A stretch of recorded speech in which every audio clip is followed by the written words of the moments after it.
You're listening to Fresh Out the Game. Man, I be so fresh. Fresh Podcast Network. בלי קשקושים. Straight from Tel Aviv, Israel. רק מה שמעניין. Let's go.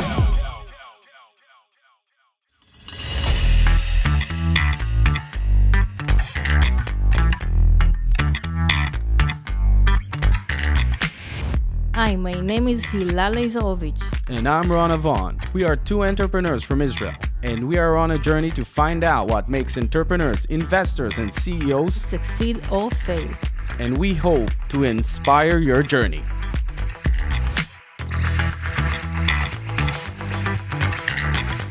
Alright, hello everybody and welcome to the TLV DNA show, and with us today, Yoni Truya, the co-founder and CEO of Lusha. How are you, Yoni? I'm great. Thanks for inviting me. How are you?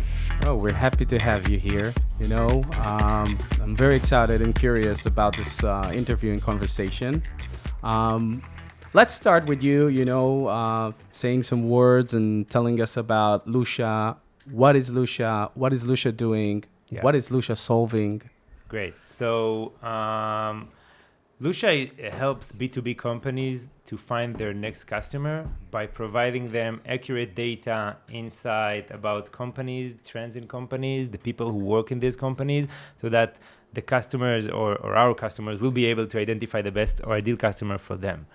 I think that one of the main challenges today of the B2B companies is that their salespeople are not focusing on selling most of their time. They need to spend a lot of time on admin work, getting data, aggregating data, understanding who is their next customer and how to approach them. And so when you have better data, you just focus more and spend more time on selling. And this is exactly what we do to sales and even now marketing and customer success. All right, so you're actually shrinking the time to sale a bit, right? We allow you to spend more time selling. So instead of today, salespeople are spending third of their day selling and 2/3 of their day on admin and other work of prioritization leads and stuff like that. So when you have accurate data, you can spend more time selling. And this is exactly what you hired to do and what you want to do. So the rest of the work, we're trying to reduce it as much as possible. Let's try to help our audience and give them an example, like a user journey. Of a salesperson, how does Yeah. it work? So it all depends on how many clients do you want. But let's say we have two solutions basically. One's that while you browse on the web and you open like a lead in your CRM or browse to LinkedIn, we provide you enrichment of the data of the person that you are just looking for and give you a lot of data about the person, about the company, and so you know if you want and how you need to connect with him. The other solution is that let's assume that you have specific persona that you're looking for. For example, you are selling to CMOs. So we can give you all the CMOs from specific region, from companies with specific revenue and whatever criteria you're looking for to segment all the CMOs in the world and get the best ones for you. Great. And how do you inject that data? So we have multiple data sources starting from publicly available data and data providers, but I think that the most important thing is the fact that we have community and our community is our main asset, and I'll explain. Let's assume that you have the best data today and your database is totally accurate. Since people are switching jobs every 2 to 3 years, your data is getting outdated very, very quickly. So you need to have tons of fresh data and you need to know what data is accurate or not. Does this person still work there? Did he switch a job? Or is the data that you're providing is accurate? So the community that we have is the largest community in the world today in terms of salespeople. And they are helping us to validate the data and make sure that what we are returning is actually accurate. Great. So the salespersons are actually a part of a community that makes your data more accurate with time, and they update your data as well. They help you update. They can contribute data, but they can also validate and say, like, provide feedback if it's accurate or not. And this is how they help our algorithm to become better. So the more people are using the platform, the better the data becomes. And this is exactly the main challenge of the industry today. Great. And today, how many users? How many are in this community? So we have about 200,000 community members. We have almost 15,000 customers today. We are very spread to a lot of companies, small companies, and even big ones. But the service is very easy to consume. You can start for free and buy self-service on a monthly basis. And if you need scale, you can obviously buy bigger and get better deals. But it's very affordable for everyone. So I think that really helps to build a community. Does every user become a member of the community as well? No, only if he wants and you want to be part of it, and it's up to him. But yeah, What makes them to engage with the community or want to become a member? If they're part of the community, they get extra capabilities from the system for free, extra credits, usage, features, stuff like that. So a lot of them want that, and even if you're a paying customer, you just want to contribute because they really love the service and the fact that we are helping them, and they just want to help us be better sometimes. Give back. Yeah. You know it probably from ways and companies like that you don't get anything specifically. You just want to contribute the data, and so it's partly similar. That's great, and we hear more and more companies creating more communities to their products, and I think it's a part where it's a kind of omni-channel. It becomes more just a user or a client. They become a part of that journey as well. Yeah, and I think the internet exists, and that the bigger player will eventually take the community or build the community. This is the one that will sustain and will be there. If there is any room for community in this industry. But if you succeed to build community, it's a huge power that it's actually very hard for anyone else afterwards to go there. With it. And that's one of the benefits of the internet, because you can serve tons of people all over the world and just provide better service if you don't have a community. So it's part of the power of the internet, I think, and you see it in a lot of even Spotify and Netflix and anything like that. It's community, and it's helped you get better service. So you see it everywhere, and wherever community can exist, and the company that will do it can be very, very strong. Cool, and I totally agree. Where's your focus in matters of market? Are you everywhere around the world? We are mainly in US, Europe, Australia, India. It's English speaking countries basically, but I mean it also depends on where we have data or not, but this is mainly the areas. So all right, now let's go back in time. Okay, who came with the idea? Who started it? Because I know you're a co-founder. You haven't, you're not a loner founder. Yeah, Asaf, my co-founder. Basically, the idea came from him. But I will tell the story first and how I started and how did it start. So basically, I learned software engineering, and when I graduated, my first several years, I was focused on building actually mobile applications. I was an iOS developer. I was focused on user experience, consumer experience, stuff like that. But part of my experience, I learned a lot about data, contact, how to connect with them, how to know what is accurate and which one is the same. But I worked for it as an individual developer for several years. And then someday I met Asaf, who is today my co-founder. He had the experience of B2B entrepreneurship. And when I met him, basically he wanted data from me, but I didn't want to sell him. But he wanted so much, and he told me you can do this service like providing some extension over the web and just provide data while people browse. He knew other services like that. I never had any idea on B2B before, honestly. Only B2C, self-service, no sales and stuff like that. So he knew the industry, and then each one of us, went home and probably thought about it. And after 2 weeks, we just spoke again, and then each one of us said I never stopped thinking about this idea, and he said, yeah, so do I didn't stop thinking about it, and then we said, okay, so let's do it together. And so I think that we started to do it, and the beautiful part was that we are totally complete each other. Each one of us has totally different skills, and then I understood why it's so important. Now I understood why it's so important to have different skills. And since then, we just released the product very fast. After 2 months, it was, very slow, and everything was, buggy. But we did it really, really fast, and started to get feedback, and people love that. And we just grow from there. We, after several months, we started to add, the way to pay. The beginning was PayPal, not even credit card. Mm-hmm. And every time we added another layer, by the way, the vision at the beginning was recruiters. He knew the recruiting area. So we thought about how we help headhunters and recruiters to reach out to people who are looking for a job. And after several months, we also understood, okay, so recruiters is great, but actually sales is the biggest industry. A lot of salespeople started to come and saw their benefit on that. So we started to focus there. And since then, we just, we grew the business step by step. We learned a lot along the way. And up until today, but I think the learning journey is probably the most interesting one. Correct me if I'm wrong. I think you started at Bootstrap. Yeah. Right? And you were gaining paying customers. Yeah. From the beginning. Yeah.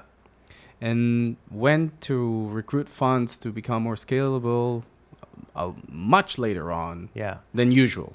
Yeah. That was pretty unique in our journey. So we were actually bootstrapping for 4.5 years, and we reached to 12,000 customers, 80 employees bootstrapping. And I think that it's all depends on the stage and the vision that we had in this stage. Everything was built bottom up. We always learned. We always saw another opportunity. We scaled the product and then hired more people. And the more revenue we succeeded to gain, we added more people to the company. And I think what happened is that after 4 years, we understood that the opportunity is so big, and the vision just became much more bigger and inspiring for us as co-founders. And so we said, okay, so if we want to get there, and we do, we definitely have to have financial partner. And then we looked to raise money, and then we brought him in because we knew that we are committed to make it happen in the following years ahead.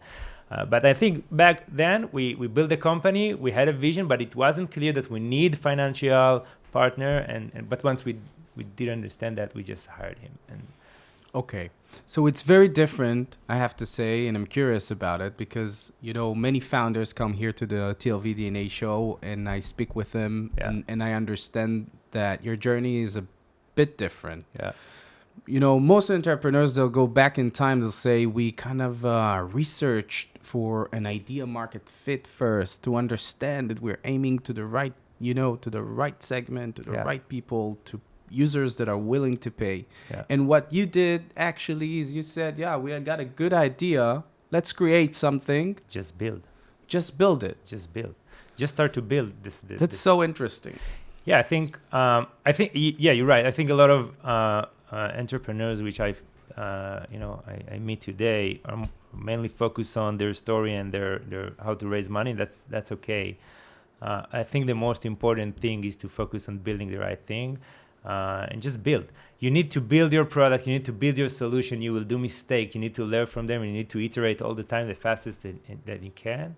And the more time you spend on the core product and what you need to build and what's your value, the better, because spending time on meeting investors is important, but it's not taking your business to the next level. That's true. And I think, but I think one of the most interesting things is today you don't need a lot of resources to build a company. Let's take 10 years ahead. A lot of startups in Israel, a lot of startups were focused on infrastructure, enterprise sales. Deep integration with the company, deep technology. Mm-hmm. And for that, what's the problem? You need a lot of resources to build the technology first, which true. You need and it funds. takes long time. It takes a lot of time, and you need sales power to be able to get into a customer, to sell and integrate, pre-engineer integration, all those stuff. You need a lot of people, and you need money. Yeah. But that has been changed.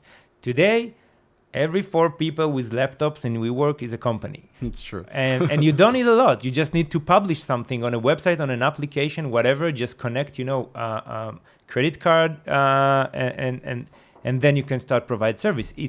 The services today are solving a much smaller problem, Mm-hmm. and for a wider range of people. So if you are able to do that, and it's not for everyone bootstrapping, okay? But if you're able to provide such a service, which is self-service consumption, Mm-hmm. and easy to use, easy to start with a credit card, you not necessarily need to raise fund at the beginning. You just need to start and do it, put it out there and see if it works.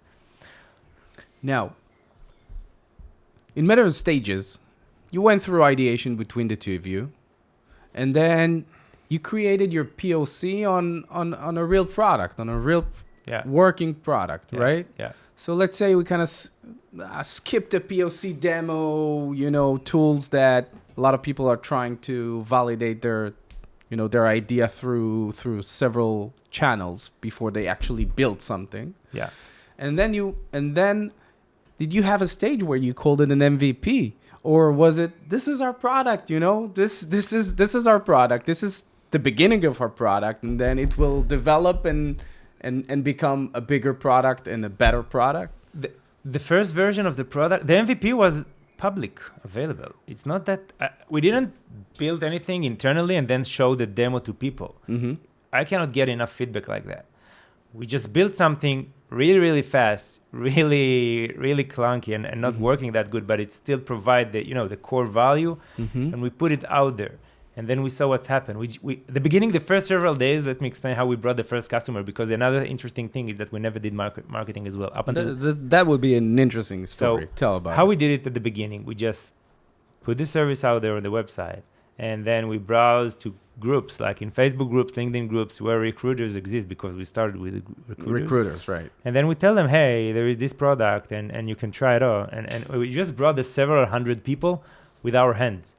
And we also reach out to several influencers and people in the recruiting industry. Check this out. We provide them, free credit. Just let us know what you think. And we just and that this is what we did for 2-3 months.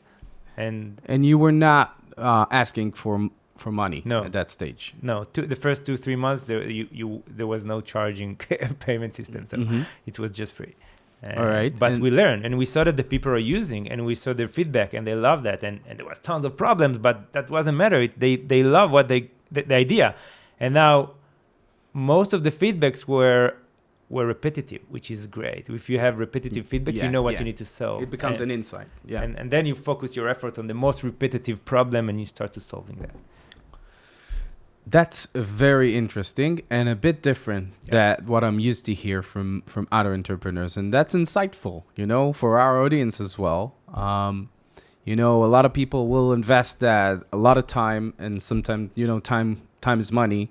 Yeah. So they'll spend a lot of time through ideation and a POC and trying to validate their market fit. Yeah, I think let's make it clear. I think I said previously, bootstrap is not for everyone. Yeah. And let's just describe several, I think, types of companies it's not a good fit for them. So first is like infrastructure, as I said. If you build something complicated to use, you need deep integrations, deep technology. You probably cannot do it self-serve in bootstrap. True. Second is if you need to educate the market. If you are solving existing problem, then it's easy to explain to people what are you doing. And True. there is also searches on the web. So people can come to you from, I don't know, SEO, and you can find people where they are. If you are solving something new, I don't know, you do the first Uber, okay? Yeah. You need to educate the market. You need tons of marketing, and you need to be a thought leader at that. So I don't think in those cases you can be bootstrap. But in a lot of other cases, people are solving problem just better, simpler, smarter, whatever, same problem. So and if they can provide it in a frictionless experience or self-serve with not a lot of people in the company, salespeople, then you can start like that, I think. Great tip, by the way. Yeah. I'm sure our audience can actually, take this and those segments and check themselves out and say, all right, we could go bootstrap, or we need funds. Yeah. All right, let's continue there. Yeah. We got to a point where your first product, still clunky, has around a couple of hundreds users. Yeah. First 3 months, none of them are paying and gaining value. You understand that the customers are gaining value. So you have hundreds of customers gaining value. You understand you're on to something. Yeah. And then the first thing, I had to convince my co-founder Asaf to come to the office. At the beginning, he only wanted to work from home. I met him like 2 times a week, everything over the phone. I said, okay, we need to build a company. We need to build a team. And I successfully did it after 6 months. And up until today, he tell me, I don't know how I came. No, I was kidding.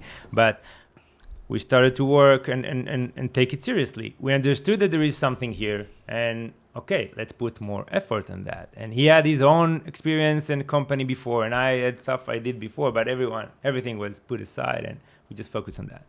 And so we started to iterate fast and get more feedback, build the product, everything like that. And I think the most interesting thing and to emphasize is that it's a learning journey. You don't know at this stage what you will know in 6 months ahead. True. Always when you look 6 months before, you just say, I don't know how it work like that. And that's great, because being an entrepreneur, and think in life, but specifically being an entrepreneur, is a learning journey. I don't care about being right. I don't care about, not doing mistakes. I'm doing mistakes, and I'm not always right. But I want to learn. And if you are committed to learn, and if you are committed to know better your product, your customers, your employees, your processes internally in the company, the trends in the world, everything you do yourself. By the way, you are improving yourself all the time. Then you're taking the company to the next level, and that's always the case. If you are not learning, and if you're doing the same thing for too long, probably you're not learning enough. I think something in the mindset is not right. And if you are learning, and if you're learning big stuff and big insight, that means you're progressing, and you probably and eventually everything's starting to Progressing and developing. Yeah, the willing to learn will actually give you the chance to understand what is right. But not only in technology and product. Yeah. In everything. Every aspect. In every aspect. Every aspect of life, Yeah, I think. Yeah. And I think it's important mindset. All right. After those couple of hundreds, you implement a payment method in the product. People are starting to pay. Yeah. When is your first, step of growing? And who are those people you're bringing in? Is it the stage where you say now the product needs to look a lot better, the user experience needs to become a lot better? You say no. Now it's still clunky. It's still, the most important thing is functionality, and let's add more features, more technology, more options. So both of them happened. Up until then, after 6 months, only 2 engineers work on this. And everything was, connected with gums. It was there is no infrastructure. You cannot scale. Yeah, you cannot scale with that. You need to rewrite a lot of stuff all the time. You need to build it better. Because what happened? You want to have a feature, and then everything you wrote is not fit for that. But we build it like that. Yeah. So now the features can't you implement rewrite it, and you bring people that's starting to build it better, and that's something you do all the time. In addition to have a better architecture of your technology. Architecture is a big word. You start by solving really, really small stuff which currently blocks you. For example, Lucia, we're a search engine. If you think about it, we are searching for data. Right. So the first search engine which we released back then, the average search time was 8 seconds, which is endless. And there were also that's the average. There were also searchers who took 100 seconds, which is no results. So the first thing that we did is how to reduce it to become below second and half a second, because this is the experience you expect. So that's the first thing we did. Afterwards, for example, the hit rate, the number of times, the percentage of the time that we return results were only 30% of the time, which means you have a lot of false experience as a consumer. Yeah. So someone comes in, how do we improve the data? How do find. we improve the search engine? How do we take it to 60%? And we actually succeedingly did that after, it was a long time, but we did it like 6 months work. We took it to 60%. That's a totally different product. Mm-hmm. And you always take something like that, which doesn't make sense. UI and all those stuff are important. Of course, that's the growth engines. That's, if you improve funnels, if you improve growth, it's important because it's provide more users that are experiencing. We did that as well. Mm-hmm. But the biggest breakthrough were in the core value itself, I think. So you invested and focused on creating a better product, bring better results, more results, faster. Yeah. That was for you the first channel where you invest the most effort. Yeah. I think another important thing is, as I said, we didn't do any marketing, so we didn't have a marketing department. We did some automation, but it's not like bringing new customers. And still, how does customers coming in? if you're not doing because anything. the product did a good job. Word and to mouth. Yeah, and it just solved the problem very simply, so people just came.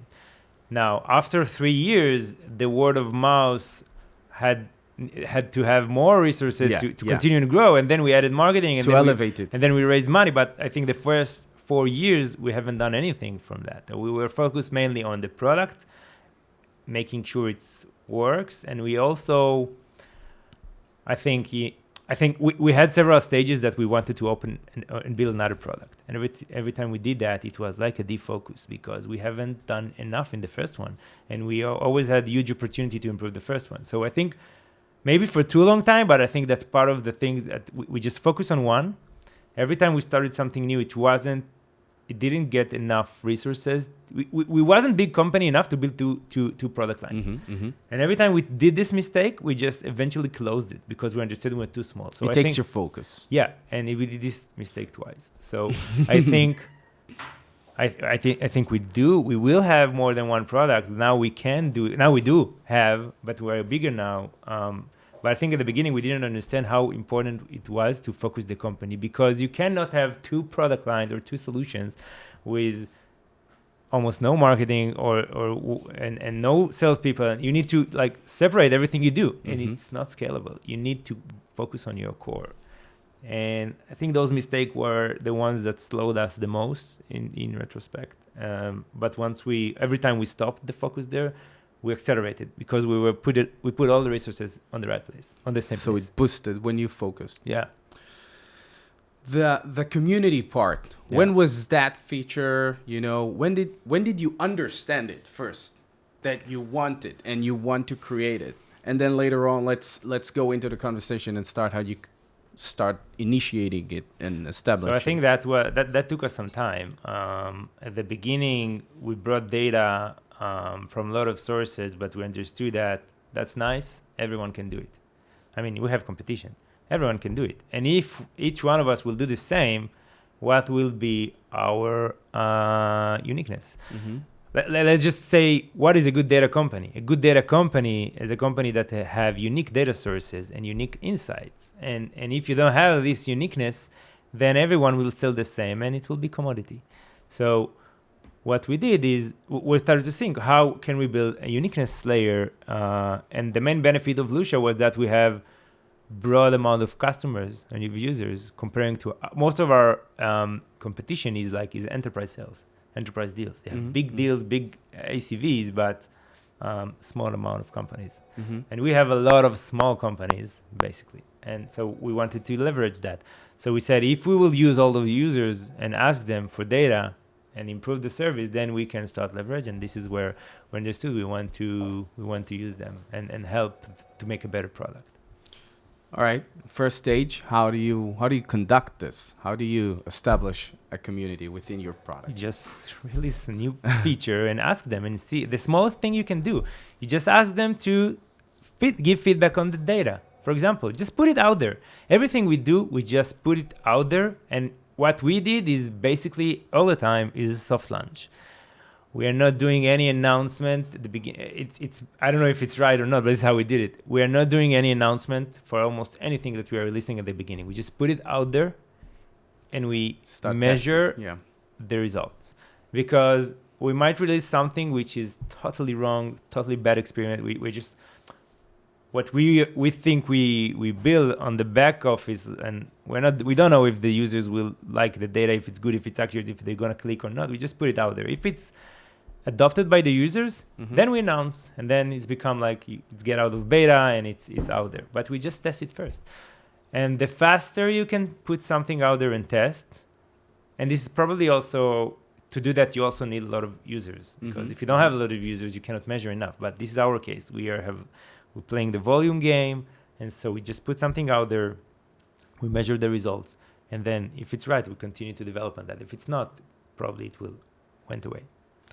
About the community. Yeah. Do they speak with each other Not yet. as a community, that thrives? Or is it still, our community, but their dialogue is with Lucia? So today their dialogue with Lucia, but the vision is definitely to help them and create user-generated content. So they will provide their content and insight and data so that we will be able to provide it. We're still not there, but it's definitely something that this is where we want to go to. Just not only improving the accuracy, just providing additional layer, something that they just, So it's on your roadmap. Yeah.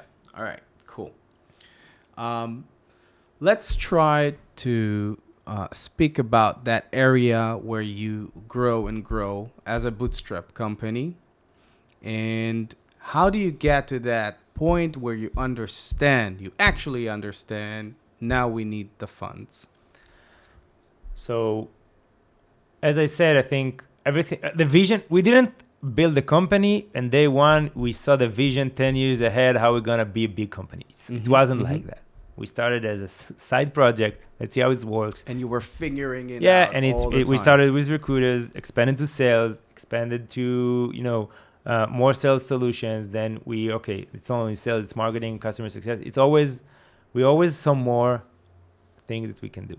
And at some point we understood, we cannot continue and grow the company as fast as we want if we will be we will be limited by our revenue, because we did create good amount of revenue relatively to bootstrap company, but we still, you need to have some spare money. You need to be efficient. You cannot do a lot of take risks or do simultaneously tasks or innovations altogether, because you don't have enough resources, so you're not experimenting enough.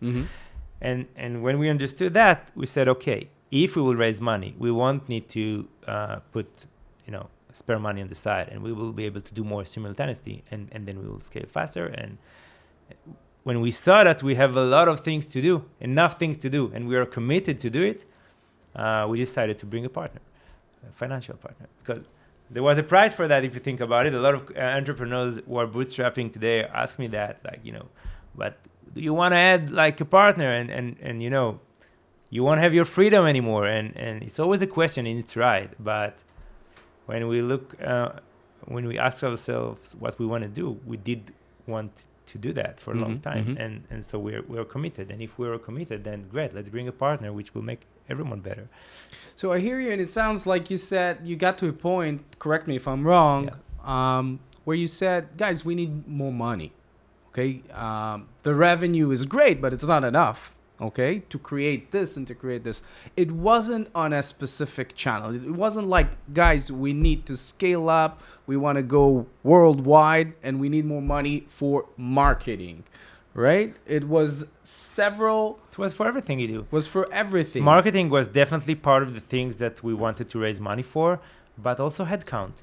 You need a lot of talented people to do a lot of stuff and to scale the teams, and you need money for that. We also open now an office in Boston, of sales office, because we understood that selling from Israel to US is almost impossible with time zone. So we wanted That's an insight that comes in on the table all the time. All founders, and bootstrap or not, it doesn't matter. So you want to do a lot of stuff together. If you are bootstrapping, you need to be extremely focused on what you do and what you don't do, because you don't have a lot of resources. You don't have a lot of bullet in your gun, and you need to be very focused on what you do. When you have more funds, you can do more stuff. What's the challenge? Not doing too many things. Even when you raise money, I think that doing too many things simultaneously is a risk. Exactly as I said previously. Even when we opened another product too early, it wasn't good in terms of resources. And even today, even that we do have resources, you need to be focused. And I think that the best thing about bootstrapping mentality is building this focus and start for small, and it still exists. It makes you focus. You have no choice. you have no risk. You have to create more revenue to hire the next person. You have to succeed with the next move. So you need to choose right. And if you don't, it just takes more time to scale. So you pick the most impactful thing that you can do at any given time, and you do that. And that's something that when you raise money, sometimes it's become blur, because you just do too many things and you forget what's really important. And I think it's something that we're really focused on today, even today. That is just doing just put more resources on the same efforts, for example, just pushing the same efforts faster. Yeah. Same agenda, more resources. Yeah. Gotcha. Now, before we go to that point where you got the investment, and we'll talk about that, how you used it. Yeah. It sounds great, you know. I'm not saying it sounds polished, but it sounds great. You know, two guys meeting, getting an idea, creating something, you know, small, minimal, and then it, you know, people are paying, and it becomes a company. Yeah.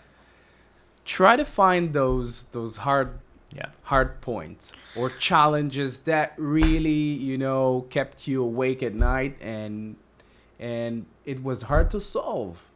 Yeah, so I think there were several, a lot, but several big ones. So I think the area which we did the most amount of mistakes was building the sales team.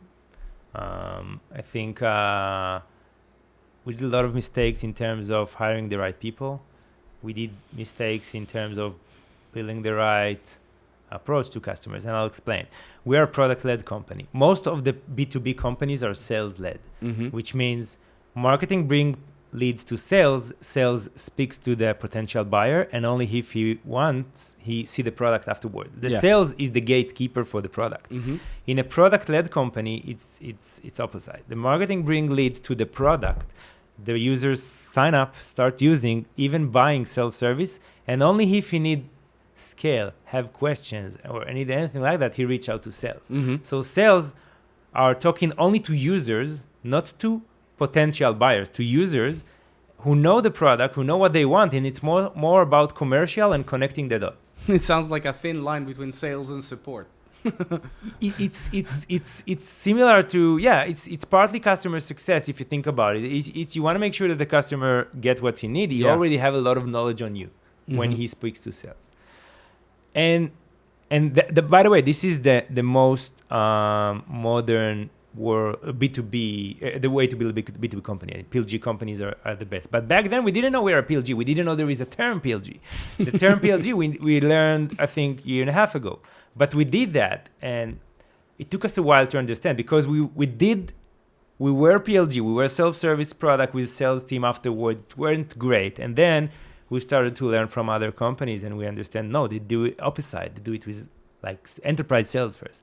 And we started to do it as well, because we thought that's what's right. And we did it, I think, for 6 or 9 months until we realized it's completely wrong. It's not what works. What works for us was the opposite way. So it took us a lot of time to build a philosophy, which now we know, and there is a lot of content on that, and we also speak about it. But it took us, we learned it on our way there by ourselves. So I think building, and now the sale is in a much better position, completely connect to the PLG approach, and there is tons of things to improve as well. But it's the same. So getting your sales philosophy took time, yeah. And it was challenging. You took a wrong turn, but then correct yourself. Yeah. And another thing maybe on that, which a lot of time happens, when something doesn't works, in a lot of time, you think that, oh, we are special, we are like that. No, in our product it's like that. And usually when something doesn't work, it either you don't have the vision, which is exactly of the sales team, or you don't have the leadership there. And the only way to solve each one of them is by that the entrepreneur will be very close to the details and start understanding itself, because he's the one that needs to figure it out. And only when you are close enough and figure it out and understand your philosophy, then and start, put it on the right track, really the beginning of the right track, then you can delegate it to someone, hire someone that will do it for you with your philosophy that is already there. And you can also much easily be a partner of him and manage him right, because you know what his challenges, what's going, in his desk. Yeah. So I think that's what something that the sales experience was definitely represented, but it's in other cases as well. It actually connects to something that we heard here a lot. Most entrepreneurs, they do everything in the beginning. Yeah. So they really know everything about it. But then when time progressed and you bring more people. So I'm not saying you create a blind spot, but you're starting not to do it by yourself. Yeah. And that was crucial moments for a lot of entrepreneurs where they figured out, wow, I'm not that guy anymore. I need to be a manager. Yeah. Or I'm a chief now, Yeah. And it sounds similar to other insights we heard here before. What is your take about it? I mean, when did you figure it out? No, I'm a big boss now. I'm a manager. I need to manage people. I need to lead them, but then let them do their thing. You know. First, it's true. It always happens. You do something on your own, and then it's not scalable that you will continue to do it on your own. Then you hire someone. But for me, whenever someone just joined, I immediately gave him all the space. I believe that you need to give tons of trust at the early beginning, because at every given point, you have more new employees in the company if you grow fast. Yeah, you have more new employees than experienced employees, and if you won't give them trust very fast, you are not trusting half of your company, if not more. So you cannot scale like that. Yeah, you cannot hold their hand. You need to trust. And for sure, they're not there yet, but you need to trust. And you need to be their partner. Trust even to let them do a mistake. Of course, you must. And feel free to talk about it. To come with it. I will do mistakes. It's every time, and you need to create an environment when people are not afraid to do mistakes, and people are not criticizing mistakes. They learn from it. Yeah, and that's hard. And I think that starts with the founders. But if you're not building that, you're probably building a more politics and more, environment which is less maybe not a good culture for your company for any sure, company. But I think for business. any, but for there are a lot of probably different companies and they might work, but for us, it's definitely important. Gotcha. All right. Before you're gonna actually summarize everything and give good 3 tips to our audience. Just last questions. You got the funds. What was the first thing you actually did? Basically, I think we started to do accelerate marketing. Accelerate hiring and marketing. That's both of the things that we are basically doing on a high level. We need to expand the team very, very fast and bring more clients in. And bring more users, to the platform. So we started to do marketing, and I think that was the biggest breakthrough since we got funds, because we found a way to accelerate the growth rate with resources and create a marketing funnel that works for you. Yeah, and so that was the main initiative, and still the main focus to continue and use more funds. Great, Yoni. We're about to end this episode. And we have this tradition here where the entrepreneur, the co-founder or founder, gives 3 major tips from him to our audience that are mostly entrepreneurs from all around the world. I think we cover maybe most of them. So we can just summarize it. I think you started with the learning. Yeah, being in a learning mindset, and that you will do mistakes, and that's great. Just be focused on learning, and that for everyone who works in the company. Second is, I think, focus on build, not only on the early stage. Every time, just focus on build. It's okay to talk about the company, but you need to build your company. That's the most important thing, and build the people, and just focus on that. And I think it's just and maybe we didn't discuss about it enough, but just being very, very good at saying no and stay with your core. And I'll explain. We spoke about it with the example of the product that we opened, but there is more example of that. So, for example, at the beginning, since we're in B2B, there were customers who wanted, for example, that we will do for them a custom contract. And we didn't have resources to add legal. And we just said, we're not doing custom contracts. It's the terms of service on the website. You can just buy it like that. And most of them actually did. But we lost some deals because we wanted to do it for the volume. Yeah. We had also some customers who wanted to have specific features, and then they will buy. We never built that feature because it's not for everyone. If it was for everyone, that's okay, but we never built a custom feature for a specific client because we wanted to serve the mass. And it even came to a stage where we were several customers at the beginning that wanted to do wire transfer. We didn't have, infrastructure to have wire transfer, collect it, follow up, renew, and everything. So we just said no. And we only accept credit cards. And if it means that we will lose this deal, we just lost this deal. Yeah. And I think it was very good because we built the things that are relevant for the most and amount of users. And just saying no, something that's really, really hard as an entrepreneur is very important. It is hard. Great stuff, Yoni. Thank Just you. to summarize it, willing to learn, right? Just say no to stay focused. Yeah. And before that, we had another one in the middle. Just build. Just build. If you build it, it will come. Exactly. All right, guys. Thanks a lot, Yoni. Thank you. And thank you all of our audience all over the world. The TLV DNA show is on Spotify. You can listen to this episode on Spotify, Apple Podcast, Google Podcast, and watch us on YouTube. Thanks, guys. See you next time. Thank you.